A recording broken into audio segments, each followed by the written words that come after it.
Hi all, welcome to the class.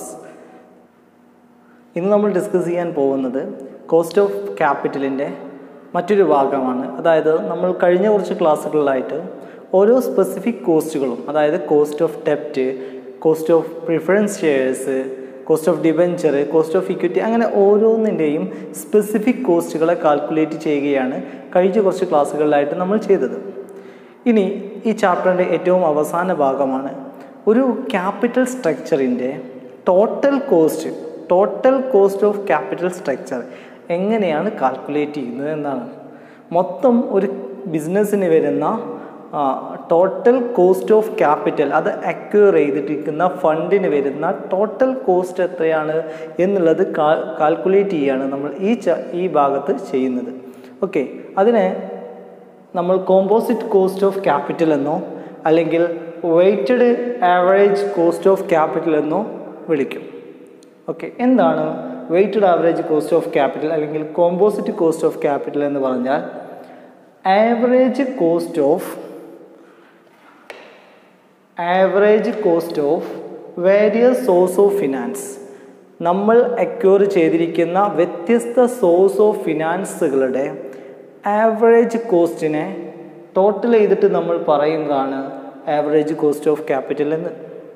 നമ്മൾ acquire ചെയ്തിരിക്കുന്ന വ്യത്യസ്ത സോഴ്സ് ഓഫ് ഫിനാൻസുകൾ, അതിൽ ഇക്വിറ്റി ഉണ്ടാവാം, അതിൽ പ്രിഫറൻസ് ഉണ്ടാവാം, അതിൽ ഡിബെഞ്ചർ ഉണ്ടാവാം, അതിൽ മറ്റ് ഫണ്ടുകളെല്ലാം ഉണ്ടാവാം. അതിൻ്റെ ടോട്ടൽ കോസ്റ്റിൻ്റെ ആവറേജിനെയാണ് കോമ്പോസിറ്റ് കോസ്റ്റ് ഓഫ് ക്യാപിറ്റൽ അല്ലെങ്കിൽ weighted average cost of capital എന്ന് വിളിക്കുന്നത്. നോക്കാം ഒന്നും കൂടിയും. Average of cost of all source of fund, എല്ലാ ഫണ്ടിൽ നിന്നുള്ള കോസ്റ്റിൻ്റെയും average in the capital structure. ഒരു ക്യാപിറ്റൽ സ്ട്രക്ചറിനകത്തുള്ള എല്ലാ ഫണ്ടിൻ്റെയും average properly weighted by a proportion of each sources. അതിനെ ഓരോന്നിനെയും ഒരു പ്രത്യേക വെയ്റ്റ് വെച്ചുകൊണ്ട്, വെയ്റ്റ് കാൽക്കുലേറ്റ് ചെയ്തുകൊണ്ട് നമ്മൾ എന്ത് ചെയ്യുന്നു, അത് കണക്കാക്കുന്നു of each source in the total capital structure. അപ്പോൾ ടോട്ടൽ ക്യാപിറ്റൽ സ്ട്രക്ചറിനകത്തുള്ള ഓരോ സോഴ്സ് ഓഫ് ഫിനാൻസിനെയും ഒരു വെയ്റ്റ് അസൈൻ ചെയ്തിട്ട് അതിൻ്റെ ടോട്ടൽ കോസ്റ്റ് ഓഫ് ക്യാപിറ്റൽ കാണുന്നതിനെയാണ് weighted average cost of capital എന്ന് പറയുന്നത്. ഓക്കെ, എങ്ങനെയാണ് ഇത് കാൽക്കുലേറ്റ് ചെയ്യുന്നത്? 3 സ്റ്റെപ്പാണ് ഇത് കാൽക്കുലേറ്റ് ചെയ്യാനുള്ളത്. ഒന്ന്, assignment of weight. Assignment of weight എന്ന് പറഞ്ഞാൽ ഒരു ഫിനാൻഷ്യൽ സ്ട്രക്ചറിനകത്തുള്ള ഓരോ സോഴ്സ് ഓഫ് ഫിനാൻസിനെയും നമ്മൾ അതിൻ്റെ വെയ്റ്റ് എന്ത് ചെയ്യുന്നു, വെയ്റ്റ് അറേഞ്ച് ചെയ്ത് കൊടുക്കുന്നു, വെയ്റ്റ് അസൈൻ ചെയ്ത് കൊടുക്കുന്നു. ഓരോ സ്പെസിഫിക് ഇക്വിറ്റിക്ക് ഒരു വെയ്റ്റ് അസൈൻ ചെയ്ത് കൊടുക്കുന്നു, പ്രിഫറൻസിനൊരു വെയ്റ്റ് അസൈൻ ചെയ്ത് കൊടുക്കുന്നു, ഡിബെഞ്ചറിനൊരു വെയ്റ്റ് അസൈൻ ചെയ്ത് കൊടുക്കുന്നു. അങ്ങനെ ഓരോന്നിനെയും നമ്മൾ എന്ത് ചെയ്യുന്നു, വെയ്റ്റ് അസൈൻ ചെയ്ത് കൊടുക്കുന്നു. അപ്പോൾ എന്തിൻ്റെ ബേസിലാണ് ഈ വെയ്റ്റ് കൊടുക്കുന്നത്? ഒന്നുകിൽ അത് ആ സോഴ്സിൻ്റെ ബുക്ക് വാല്യൂയുടെ ബേസിലായിരിക്കും, ബാലൻസ് ഷീറ്റിനകത്ത് എന്താണോ അതിൽ എഴുതിയിരിക്കുന്ന എമൗണ്ട്, എന്താണോ അതിൻ്റെ ബുക്ക് വാല്യൂ, അതിൻ്റെ ബേസിലായിരിക്കും നമ്മൾ എന്ത് കൊടുക്കുന്നത്, വെയ്റ്റ് കൊടുക്കുന്നത്. അതല്ലെങ്കിൽ അതിൻ്റെ മാർക്കറ്റ് വാല്യൂയുടെ ബേസിലായിരിക്കും നമ്മൾ എന്ത് ചെയ്യുന്നത്, വെയ്റ്റ് കൊടുക്കുന്നത്. നമുക്ക് പ്രോബ്ലം ചെയ്യുന്ന സമയത്ത് അത് ഡീറ്റെയിൽ ആയിട്ട് ഡിസ്കസ് ചെയ്യാം. ദെൻ അങ്ങനെ വെയ്റ്റ് കൊടുത്തതിന് ശേഷം നമ്മൾ എന്ത് ചെയ്യുന്നു, കമ്പ്യൂട്ടേഷൻ ഓഫ് സ്പെസിഫിക് കോസ്റ്റ്, ഓരോന്നിനും എത്രയാണ് കോസ്റ്റ് എന്നുള്ളത് കമ്പ്യൂട്ട് ചെയ്യുന്നു. ഇക്വിറ്റിക്ക് എത്രയാണ് വരുന്നത്, ഡിബെഞ്ചറിന് എത്രയാണ് വരുന്നത്, പ്രിഫറൻസിന് എത്രയാണ് വരുന്നത്, അങ്ങനെ ഓരോന്നിൻ്റെയും സ്പെസിഫിക് കോസ്റ്റ് നമ്മൾ കാണുന്നു. At last computation of WCC, weighted average cost of capital, പിന്നീട് നമ്മൾ എന്ത് ചെയ്യുന്നു, കാൽക്കുലേറ്റ് ചെയ്യുന്നു. ഇതാണ് ഇതിൻ്റെ സ്റ്റെപ്സ് എന്ന് പറയുന്നത്. ഓക്കെ, ഇനി നമുക്ക് ഇതിൻ്റെ ഒരു പ്രോബ്ലം ഡിസ്കസ് ചെയ്യാം. ആ പ്രോബ്ലം ഞാൻ ഇവിടെ നിന്ന് എഴുതിയെടുത്തിട്ടുണ്ട്. ഈ പ്രോബ്ലം നോക്കുക. ഈ പ്രോബ്ലത്തിൽ നമ്മളോട് പറഞ്ഞിരിക്കുന്നത് കോമ്പോസിറ്റ് കോസ്റ്റ് ഓഫ് ക്യാപിറ്റൽ അല്ലെങ്കിൽ ടോട്ടൽ ക്യാപിറ്റൽ സ്ട്രക്ചറിൻ്റെ കോസ്റ്റ് എത്രയാണെന്ന് കാണാനാണ് നമ്മൾ ചെയ്യുന്നത്. എത്രയാണ് കാണുക എന്നതാണ് നമ്മളിവിടെ ചെയ്യുന്നത്. അതിൽ നമുക്കൊരു പ്രോബ്ലം തന്നിട്ടുണ്ട്. ഒന്നാമത്തേത്, ഈ പ്രോബ്ലത്തിൽ പറഞ്ഞിരിക്കുന്ന കാര്യങ്ങൾ നമുക്കൊന്ന് നോക്കാം. ഒരു ഇക്വിറ്റി ക്യാപിറ്റൽ അതിൻ്റെ എമൗണ്ട് നിലവിലുള്ള കമ്പനിയുടെ ബാലൻസ് ഷീറ്റ് പ്രകാരം ഇക്വിറ്റി ക്യാപിറ്റലിൻ്റെ ബുക്ക് വാല്യൂ 20 lakh ഉണ്ട്.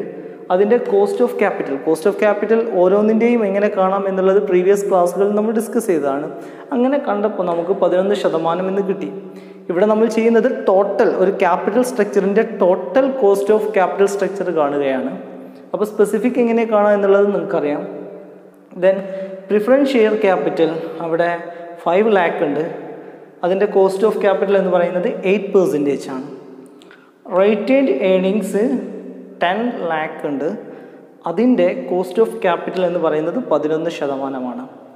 അതുപോലെ ഡിബഞ്ചർ 15 lakh ഉണ്ട്, 15 ലക്ഷം ഉണ്ട്. അതിൻ്റെ കോസ്റ്റ് എന്ന് പറയുന്നത് 4.5% ആണ്. ഇത്രയും ഡീറ്റെയിൽസ് നമുക്ക് തന്നിട്ടുണ്ട്. എന്നിട്ട് നമ്മോട് പറയാണ് presently debenture R being traded at 94%. നിലവിൽ ഡിബഞ്ചർ വിൽക്കുന്നത് 94%. അതായത് 100%-നല്ല. നിലവിലുള്ള മാർക്കറ്റ് വാല്യൂ എന്ന് പറയുന്നത് 94% ഉള്ളൂ. ഇപ്പോൾ ഉള്ളതിൻ്റെ 94% മാത്രമേ നിലവിൽ മാർക്കറ്റ് വാല്യൂ ഉള്ളൂ. പ്രിഫറൻസിനാവട്ടെ അറ്റ് പാർല തന്നെയാണ്. പ്രിഫറൻസിന് നിലവിൽ ഉള്ള മാർക്കറ്റ് വാല്യൂ സെയിം തന്നെയാണ്. എന്നാൽ ഇക്വിറ്റി ഷെയർസിന് 13 per share, ഒരു ഷെയറിന് 13 രൂപ വെച്ചിട്ടുണ്ട്. നിലവിൽ എത്ര ഉണ്ടായിരുന്നു? നമുക്ക് ഇക്വിറ്റി ഷെയർസിന് 10 രൂപയുള്ളായിരുന്നു. പക്ഷേ ഇവിടെ എത്രയുണ്ട്? 13 രൂപയുണ്ട്. ഇനി നമ്മോട് പറഞ്ഞിരിക്കുന്നത് find out weighted average cost of capital കാണാൻ പറഞ്ഞിട്ടുണ്ട്. ബേസ്ഡ് ഓൺ എന്തിനെ ബേസ് ചെയ്തിട്ടാണ്? Book value and market value. Book വാല്യൂവിനെയും മാർക്കറ്റ് വാല്യൂവിനെയും ബേസ് ചെയ്തിട്ട് നിങ്ങൾ എന്ത് ചെയ്യണം?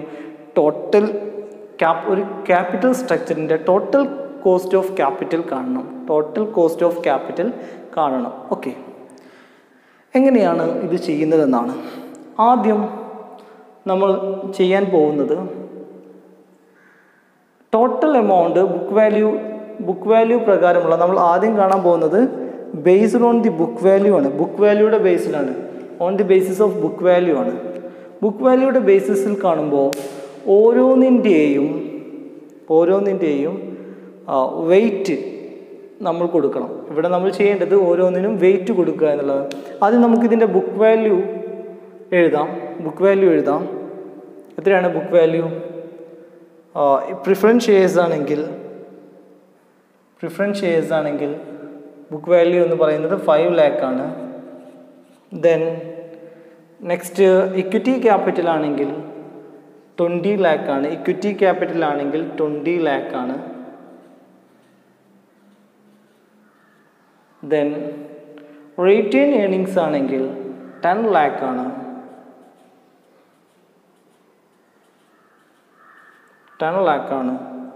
ദെൻ ഡിബഞ്ചറിൻ്റെ സംബന്ധിച്ചിടത്തോളം 15 lakh ആണ്. ഡിബഞ്ചർ 15 lakh ആണ്. ഇനി നമുക്ക് അടുത്ത ടാസ്ക് എന്ന് പറയുന്നത്, ഇതിലെ മെയിൻ ടാസ്ക് എന്ന് പറയുന്നത് ഓരോന്നിനും വെയിറ്റ് കൊടുക്കുക എന്നുള്ളതാണ്. ഓരോന്നിനും വെയിറ്റ് അസൈൻ ചെയ്ത് കൊടുക്കുക എന്നുള്ളതാണ് ഇതിൻ്റെ മെയിൻ ടാസ്ക് എന്ന് പറയുന്നത്. ഈ വെയിറ്റ് എന്തിൻ്റെ ബേസിൽ നമ്മൾ അറേഞ്ച് ചെയ്ത് കൊടുക്കും? അതിൻ്റെ ബുക്ക് വാല്യൂയുടെ ബേസിൽ അറേഞ്ച് കൊടുക്കും. അതെങ്ങനെയാണ് നമ്മൾ ചെയ്യുന്നത്? ടോട്ടൽ ബുക്ക് വാല്യൂ കാൽക്കുലേറ്റ് ചെയ്യുക. ടോട്ടൽ ബുക്ക് വാല്യൂ കാൽക്കുലേറ്റ് ചെയ്യുമ്പോൾ 20 lakh plus 15 lakh plus 10 lakh plus 5 lakh it's equal to 15 lakh കിട്ടും. ഇനി ഓരോന്നിനും അതിൻ്റെ വെയിറ്റ് എത്ര, ഈ ടോട്ടൽ ക്യാപിറ്റൽ സ്ട്രക്ചറിൽ ഓരോന്നിനും വെയിറ്റ് എത്ര വരും എന്നുള്ളതാണ്. അത് ആദ്യം നമുക്ക് പ്രിഫറൻസ് ആണെങ്കിൽ പ്രിഫറൻസ് എത്രയാണ്? 5 lakh.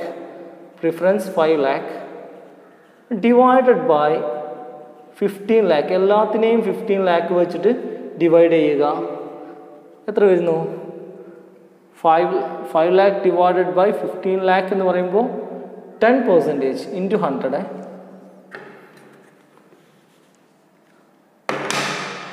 Into 100 equal to 10%. നമുക്കറിയാം 10% അല്ലേ? 5 lakh എന്ന് പറയുന്നത് 50 ലക്ഷത്തിൻ്റെ 10%. ഇനി ഇക്വിറ്റി എത്രയാണ്? ഇക്വിറ്റിയെ സംബന്ധിച്ചിടത്തോളം ഇക്വിറ്റി 20 lakh ഉണ്ട്. 20 lakh ഉണ്ട്. എത്ര പെർസെൻറ്റേജ് ഉണ്ടാവും? 20 lakh എന്ന് പറയുന്നത് 15 lakhൻ്റെ ഡിവൈഡഡ് ബൈ 15 lakh. 15 lakhൻ്റെ ഏതാണ്ട്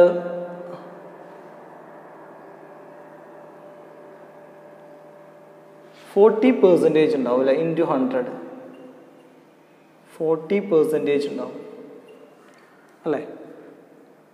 50യുടെ 20 എന്ന് പറയുന്നത് 50യുടെ 40% ഉണ്ടാവും. റൈറ്റ്. ദെൻ നെക്സ്റ്റ് റിറ്റെയിൻ ഏർണിങ്സിൻ്റെ കാര്യത്തിൽ റിറ്റെയിൻ ഏർണിങ്സ് എത്രയാണ് ഇവിടെ ഉള്ളത്? 10 lakh divided by 15 lakh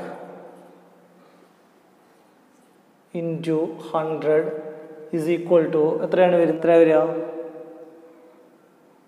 5 lakh 10% ആകുമ്പോൾ 10 lakh എത്രയാണ്? 20%. എത്ര വരും? 20%. Debenture 15 lakh. ഡിബഞ്ചർ 15 lakh ആണ്. 15 lakh divided by 50 lakh into 30% is equal to 30%. അപ്പോൾ എല്ലാത്തിൻ്റെയും പെർസെൻറ്റേജ് നമുക്ക് കിട്ടി അല്ലേ. ഇനി ആ വെയിറ്റ് അല്ലെങ്കിൽ ആ പെർസെൻറ്റേജ് നമ്മളിവിടെ എഴുതി കൊടുക്കും. 10%, preference 10%, equity 40%, then retained earnings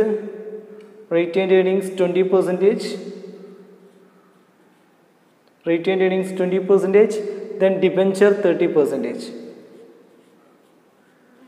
okay, ഇത് നിങ്ങൾക്ക് വേണമെങ്കിൽ പെർസെൻറ്റേജിലല്ലാതെ നേരിട്ടും എടുക്കാം. 0.1, 0.4, 0.2, 0.3 ഇങ്ങനെയും എടുക്കാം നിങ്ങൾക്ക്. ദെൻ കോസ്റ്റ് എത്രയാണ്? നമുക്ക് പ്രോബ്ലത്തിൽ തന്നിട്ടുണ്ട് കോസ്റ്റ്. ഇവിടെ പ്രിഫറൻസ് ഷെയർസിൻ്റെ കോസ്റ്റ് എത്രയാണ് തന്നിരിക്കുന്നത്? 8%.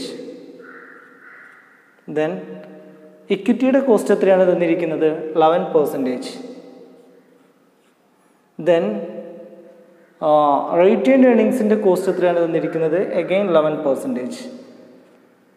ദെൻ ഡിബഞ്ചറിൻ്റെ കോസ്റ്റ് എത്രയാണ് തന്നിരിക്കുന്നത്? 4.5%. ഓക്കെ, ഇതെല്ലാം പെർസെൻറ്റേജിലാണ്. ഇനി നിങ്ങൾ ചെയ്യേണ്ടത് ഇതൊക്കെ ഒന്നെങ്കിൽ നിങ്ങൾക്ക് ഈ പെർസെൻറ്റേജ് ഒഴിവാക്കിയിട്ട് നേരിട്ട് മൾട്ടിപ്പിൾ ചെയ്യാം, അല്ലെങ്കിൽ ഇതെല്ലാം പെർസെൻറ്റേജിലാണെങ്കിൽ നിങ്ങൾക്ക് നേരിട്ട് മൾട്ടിപ്പിൾ ചെയ്തതിന് ശേഷം ഡിവൈഡഡ് ബൈ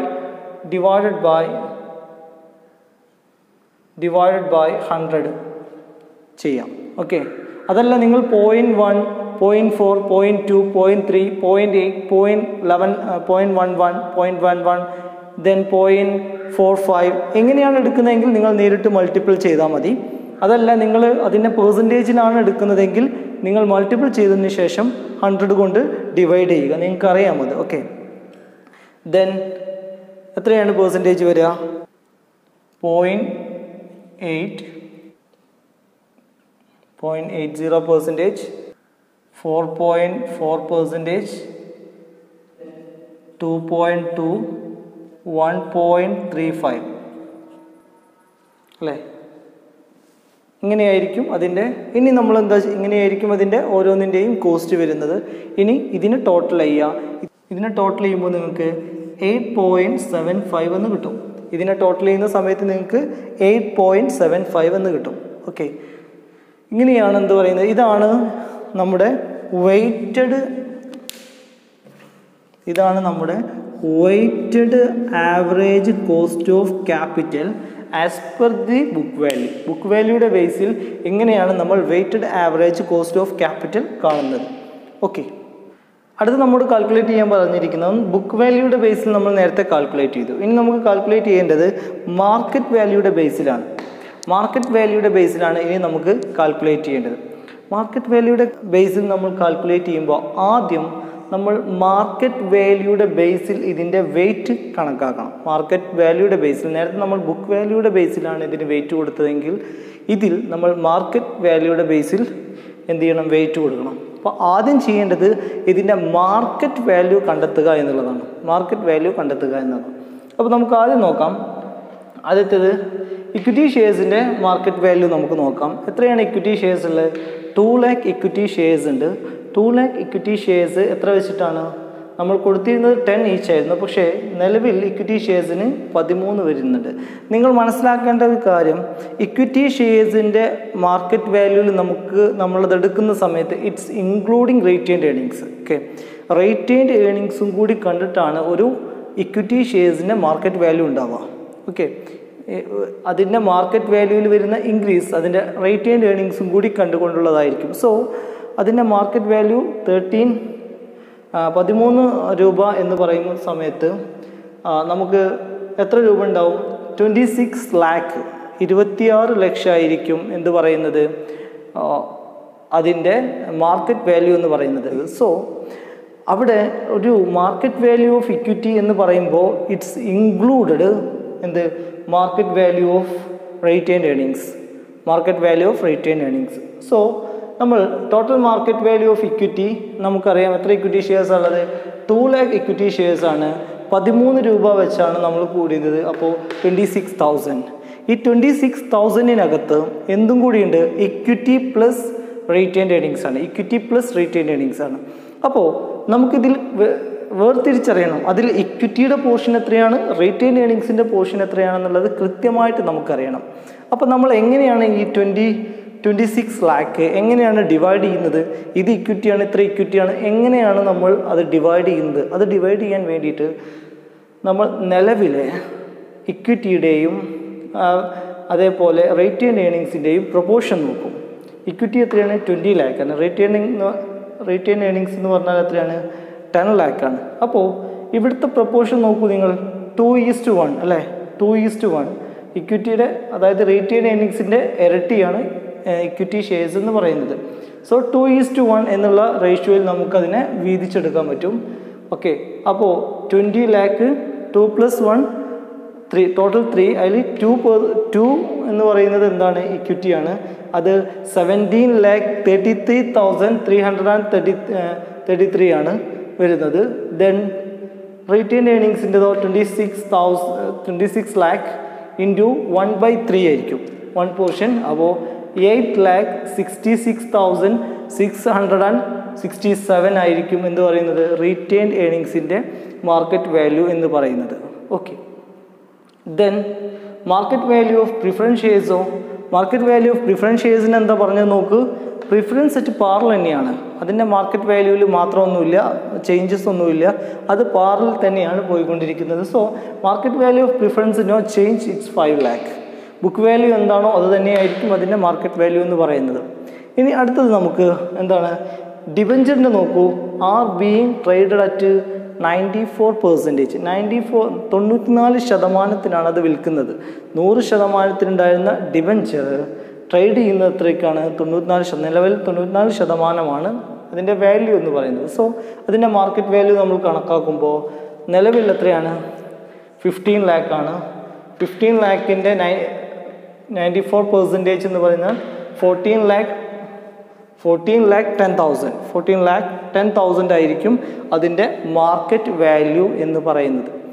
ഓക്കെ, അപ്പോൾ നമുക്ക് എല്ലാത്തിൻ്റെയും മാർക്കറ്റ് വാല്യൂ കിട്ടി. ഈ മാർക്കറ്റ് വാല്യൂയുടെ ബേസിൽ നമ്മൾ എന്ത് അസൈൻ ചെയ്ത് കൊടുക്കുന്നു? വെയിറ്റ് അസൈൻ ചെയ്തിരിക്കുന്നു. Computation of wait on the basis of market value. Okay, ആദ്യം നമുക്ക് പ്രിഫറൻസ് ക്യാപിറ്റൽ എടുക്കാം. പ്രിഫറൻസ് എത്രയാണ്? പ്രിഫറൻസ് 5 lakh തന്നെയാണ്. അപ്പോൾ മാർക്കറ്റ് വാല്യൂ കാണുന്ന സമയത്ത് നേരത്തെ നിങ്ങൾ ബുക്ക് വാല്യൂയുടെ ബേസിൽ കാൽക്കുലേറ്റ് ചെയ്തതുപോലെ തന്നെ ഇവിടെ ടോട്ടൽ മാർക്കറ്റ് വാല്യൂ മൊത്തം എത്രയുണ്ട് എന്നുള്ളത് കാൽക്കുലേറ്റ് ചെയ്യുക. ഇക്വിറ്റിയുടേത്, then equity plus retained earnings plus preference plus then debenture, total calculate ചെയ്യുമ്പോൾ നിങ്ങൾക്ക് 45 lakh 10,000 കിട്ടും. 45 lakh 10,000 നിങ്ങൾക്ക് കിട്ടും. ഓക്കെ, എന്നിട്ട് ഓരോന്നിൻ്റെ മാർക്കറ്റ് വാല്യൂവിനെയും 45 lakh 10,000 വെച്ച് ഡിവൈഡ് ചെയ്യാം. ഓക്കെ, അപ്പോൾ ഫസ്റ്റത്തത് പ്രിഫറൻസ് എത്രയാണ് ഉള്ളത്? നമുക്ക് മാർക്കറ്റ് വാല്യൂ ഓഫ് പ്രിഫറൻസ് എത്രയാണ്? 5 lakh തന്നെയാണ്. 5 lakh divided by 45 lakh 10,000 into 100. അപ്പോൾ നിങ്ങൾക്ക് അതിൻ്റെ കൃത്യമായ പെർസെൻറ്റേജ് കിട്ടും. എത്രയാണ്? 11.1%. Then next equity share capital എത്രയാണ്? ഇക്വിറ്റിയുടെ മാർക്കറ്റ് വാല്യൂ എന്ന് പറയുന്നത് 17,33,333 ഡിവൈഡഡ് ബൈ ടോട്ടൽ എത്രയാണ് എമൗണ്ട്? ടോട്ടൽ എമൗണ്ട് എന്ന് പറയുന്നത്, ടോട്ടൽ ക്യാപിറ്റൽ സ്ട്രക്ചറിൻ്റെ എമൗണ്ട് എന്ന് പറഞ്ഞാൽ 45,10,000 ഇൻറ്റു 100. അപ്പോൾ നിങ്ങൾക്ക് 38.4% കിട്ടി. ദെൻ അങ്ങനെ നിങ്ങൾ റിട്ടേൺഡ് ഏണിങ്സിനെയും കാണും. Return earnings 8,66,667 divided by total amount എത്രയാണ്? 45,10,000. 45,10,000 ഇൻറ്റു 100 19.2%. അഗെയിൻ ഡിബഞ്ചറിൻ്റെ എത്രയാണ്? 14,10,000 divided by 45,10,000 into 100 is equal to 31.3%. അങ്ങനെ എല്ലാത്തിൻ്റെയും നിങ്ങൾ എന്ത് കണ്ടു? വെയിറ്റ് കണ്ടു. എല്ലാത്തിൻ്റെയും വെയിറ്റ് നിങ്ങൾ കണ്ടു. എന്തിൻ്റെ ബേസിൽ? മാർക്കറ്റ് വാല്യൂയുടെ ബേസിൽ, ടോട്ടൽ മാർക്കറ്റ് വാല്യൂയുടെ ബേസിൽ നിങ്ങൾ എല്ലാത്തിൻ്റെയും വെയിറ്റ് കണ്ടു. ഇനി നിങ്ങൾക്ക് പ്രോബ്ലത്തിലേക്ക് വരാം. Source, preference, equity, return earnings, debenture എല്ലാം നിങ്ങൾ എഴുതി. ദെൻ നെക്സ്റ്റ് അതിൻ്റെ മാർക്കറ്റ് വാല്യൂ എഴുതി. നേരത്തെ പ്രോബ്ലത്തിൽ നമ്മൾ എന്തായിരുന്നു എഴുതിയിരുന്നത്? അതിൻ്റെ ബുക്ക് വാല്യൂ. ഇപ്പോൾ നമ്മളതിൻ്റെ മാർക്കറ്റ് വാല്യൂ എഴുതി. ദെൻ നിങ്ങൾ കണ്ടിട്ടുള്ള അതിൻ്റെ വെയിറ്റ് നേരെ എഴുതി. ഓരോന്നിൻ്റെയും വെയിറ്റ് എഴുതി. ദെൻ കോസ്റ്റ് പ്രോബ്ലത്തിൽ തന്നിട്ടുണ്ട്. ആ കോസ്റ്റ് നിങ്ങൾ എടുത്ത് എഴുതി. പ്രിഫറൻസ് എത്രയായിരുന്നു? പ്രിഫറൻസ് 8 ആണ്. ദെൻ ഇക്വിറ്റി എത്രയായിരുന്നു? ഇക്വിറ്റി എത്രയായിരുന്നു? 11%. റിട്ടേൺ ഏണിങ്സും 11%. ഡിബഞ്ചറോ 4.5%. അങ്ങനെ അതിൻ്റെ കോസ്റ്റ് എഴുതി. ഇനി എന്ത് ചെയ്യും? നെക്സ്റ്റ് നേരത്തെ ചെയ്തതുപോലെ വെയിറ്റിനെ കോസ്റ്റ് കൊണ്ട് മൾട്ടിപ്ലൈ ചെയ്യാം. Divided by 100.